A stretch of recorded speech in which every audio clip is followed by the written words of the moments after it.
among many. We just did see the last Stairway to Heaven, possibly ever. I'm sure he'll find a new menu, right? With future, I mean, yeah, but is it going to be the same area? Is it going to be the same?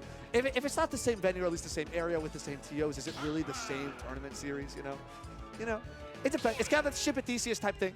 We're seeing the Zushi Corrin. Looks like Zushi does not want to have Dr. Mario get absolutely mental gapped by the Apple presence.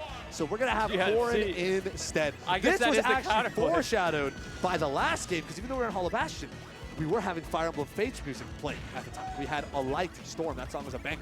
And so, hey, Corrin has showed up to claim their spot on the throne.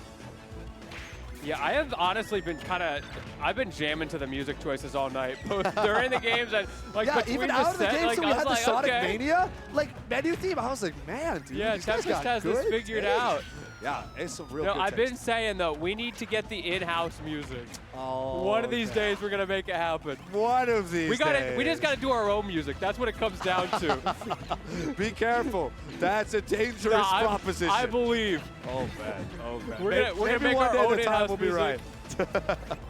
One day the time may be right. This whipped crowd, we're going to see a rising Nair punish here from Corrin trying to space out, get that Hydrant going and away from them, but not really able to find a super solid landing in. Nice air dodge past the bell. We got a falling up air. It's not enough just yet. Ooh, okay, I'm just going to break the throw. I'm sure JDV expected it, though. Cherry into the Hydrant, and we're keeping it moving. Yeah, it's a tough situation for JDV because that Hydrant is so important to his game plan. But sometimes you end up in a situation where you're in the corner against your own Hydrant, and it just sends you off stage. But if there's any character who can make it back from off stage safely, it is Pac-Man. Pac-Man's got so many things.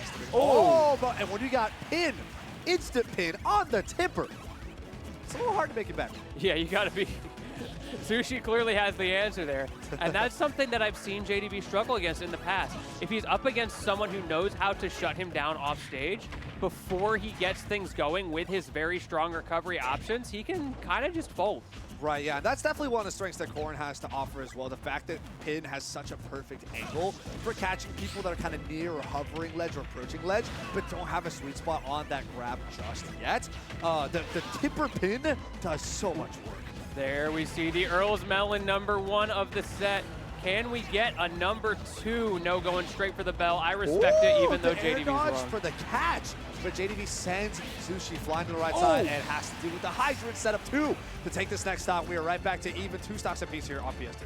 Yeah, that's going to do it. That's all it takes. JDV, I mean, you see him throw these out over and over and over, and it feels like, oh, it never hits. Why does he keep doing it? It's because it's so safe, and as soon as he gets it once, that's your whole stock. We see the apple coming out. Unfortunately, Dr. Mario not on stage. Maybe JDV forgetting his character got counterpicked. But either way, still in this game, but Zushi's doing a good job of keeping it competitive. Yeah, 100%, 100%. The Galaga setup here on the Hydrant though makes a super dangerous situation for where it makes you think you're about even to a very significant loss here. Oh, no, the whiff counter. Hard punish with that forward smash. And JDV takes this next stock, has Galaga on deck. We could be looking at 30% combo right in front of our eyes. How did he know? That was the first counter I've seen out of Zushi, but somehow JDV just knew. But speaking of knowing, Zushi knew JDV was going to neutral get up there, said, thank you very much, let me make this an even 1 stock game. Yeah, and recovers back to stage with that downer and 2 to regain center stage. Oh, wow. What a downward angle forward tilt to stop that up B. Great parry on the falling up air as well for that back throw afterwards. JDV trying to play this ledge game, mashed out super quick too. Zushi couldn't even get a throw off. We get a falling Nair, 1 fair into an up air. Keep the fairs going. Okay, the Nair for coverage as well. I love how he kind of keeps that melee marth angles with the sword trails. It's a lot of fun to actually get those fair combos moving a little bit. Okay, the pin is out, the Galaga is out as well. Oh no, the pin almost ends up taking it. It's a whiff throw. Who's gonna take this first game? Ooh, that late hit F smash from JDV. Not quite what he was looking for, but able to give him the bell. Let's see if he can do something with it. This is the worst case scenario for Zushi. Oh my goodness. He pulled it a little too early. There was so much running back and forth, so much of implicit pressure that there was no explicit pressure, and Zushi just had to wait shield. And this back air to catch the get up actually ends up giving the first game to Zushi. And remember, folks, this is still best of 3.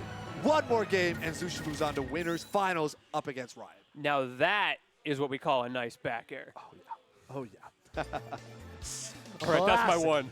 Classic. It's okay, I said nice bear. Yeah, you said it. I heard you say it earlier. I was like, I okay. try to stop myself from saying exactly nice back air, which I don't even think. I think the irony of what that statement has become has looped too far in itself, where it makes it seem like it's inherently some sort of voodoo thing that like exhibits bad commentary. But I don't think that's. You just need new superlatives. I That mean, was a beautiful back air. A squeaky clean back air. Squeaky clean. The spicy back air if you're feeling like a Roy play. Oh, true enough.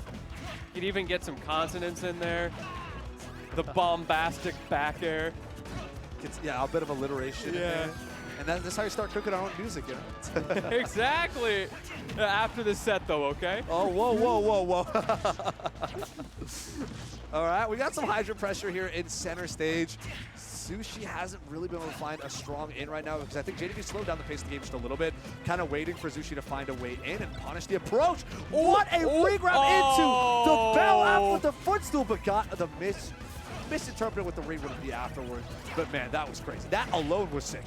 The idea was there from JDV, but the execution slightly off, made the read, and it was not the right one. However, the great thing about reading is you can just keep trying until you pass kindergarten. Yeah, the active frames on that forward smash did mad work. And we got the Apple cameo as well as these Gallagher regrab combos already up to 83%. JDV is not playing around with Zushi. He's like, all right, I gave you one. Yeah. I need to clean this up. No room for mistakes, no room for errors. How about you go take a nap in the blast zone? Yeah, that's the question. Like, all right, you beat JDV once, but can you do it twice? Because now he's got the download. Again? Oh! Because this is nasty, man. Oh, he's got the download. Ledge coverage, the down smash get-up coverage. Like, what are you doing? My man cooking with gas, that is for sure. That's right. Are we going to see a whiff throw punish with a forward throw? Ooh. Try to get a bit of a greedy offstage pin. Looking for that pin yet again. JDV mixed up the recovery. Great defensive time in there. Gets JDV right back to center stage. We are really seeing a lot of instant pins come out right now from Zushi. Yeah, we're going to kick follow up, but it's nowhere near as strong as it once was long time ago. Up B to make it back. We have an air for coverage. Not letting JDV exactly land. No extra credit just yet. So even, oh, well, there it is. Broke the water a little bit. But even if JDV does end up getting her stock taken here, doesn't really seem to matter. We're keeping it even. And then JDV's totally fine with racking right back up to 60% with a Gallagher combo. I feel like we're starting to see the cracks form in this potential 3-stock for Zushi. Throwing out those insta-pins over and over, those back airs over and over. And this is that place where JDV is like, oh, okay, those are your two options. Let me just not get hit by it. And there finally is the up throw at around, what, 165, 170%. Gets it done, but JDV still an entire stock up and no longer has to worry about being pinballed across the stage every time he gets tapped on the shoulder. Yeah, and now you need to climb the wall that is JDV's set play. Can you get over that hydrant safely enough times in a row to actually bring this back? Alternatively, can JDV just hold forward until he takes this game? Oh my goodness, please calm down. No, and the strawberry's coming out too. Trying to get the roll read here on the top right platform. PS2 gets many up tilts for coverage, even after he's able to show the first one. Oh no, jumps into, again, dude, the bell angle is ridiculous. Jumps into bell, gets up smash for your trouble, and we are right back to game 3. JDV is not anywhere close to being done. Yeah, that is going to be curtains for that game, but not for the set. Zushi already showed the ability to beat JDV. It's just that game of, can you do it enough times to move on into grand finals winner's side, or are you going to become a terror in the loser's bracket? Because let's be honest, the way Zushi's playing tonight, it's going to be one or the other. There's presence. There's absolutely a presence to be made, and we're popping over here to our third game. Can we get the insane upset on JDV? How crazy would that go? We're going back to the PS2. I don't think Zushi's got an issue with the stage. It's all about the play, and that's what we are here to do today. I love the way JDV immediately is trying to throw Zushi off with all these different fruits, even the cherry over the ledge there.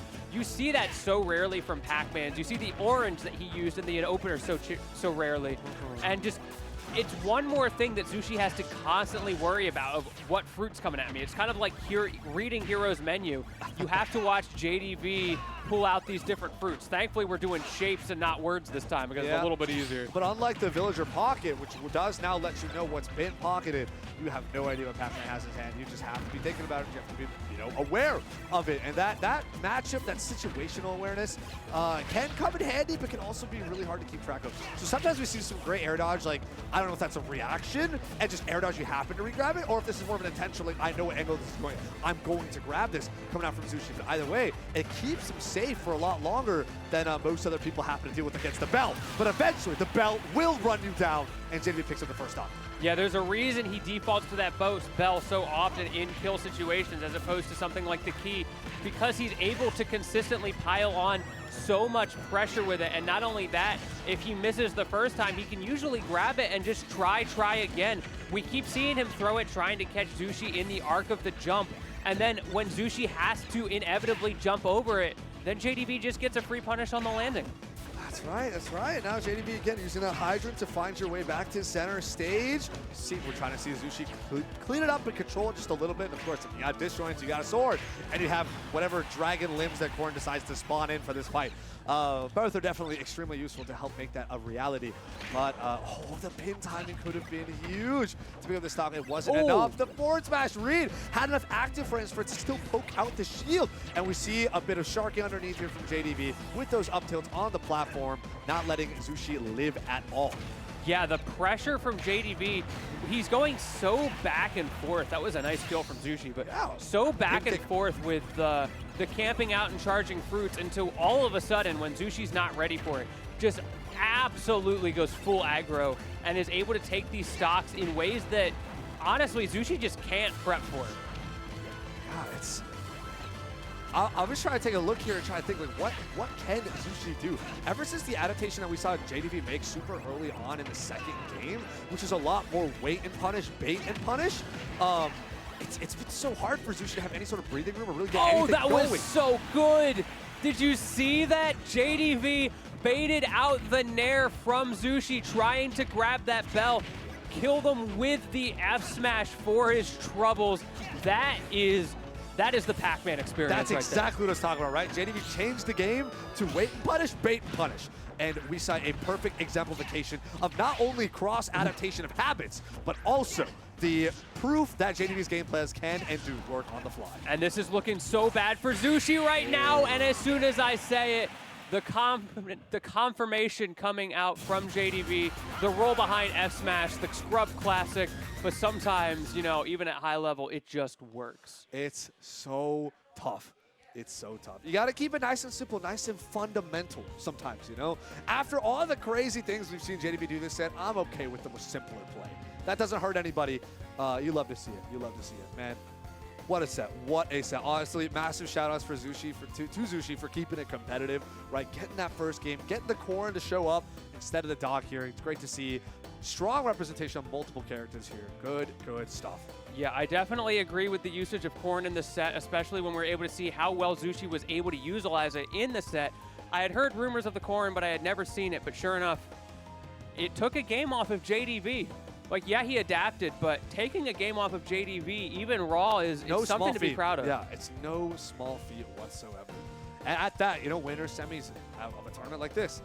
Fantastic stuff. So we're definitely going to see more of Zushi in loser side, so nothing to worry about just yet. No eliminations that we've been looking at recently here on stream, which is, it's always nice, and it's good to have that everyone's winner side. No one's really out just it's yet. tough.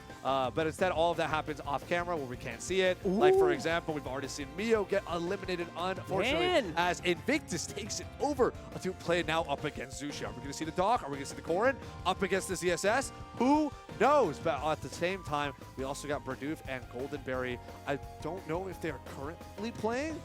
I believe that they are. Yeah, it looks like they are. So yeah, Berdoof and Goldenberry currently actively playing. Winner of that's going to go play up against the Mechos. And on top of that, we still got JDV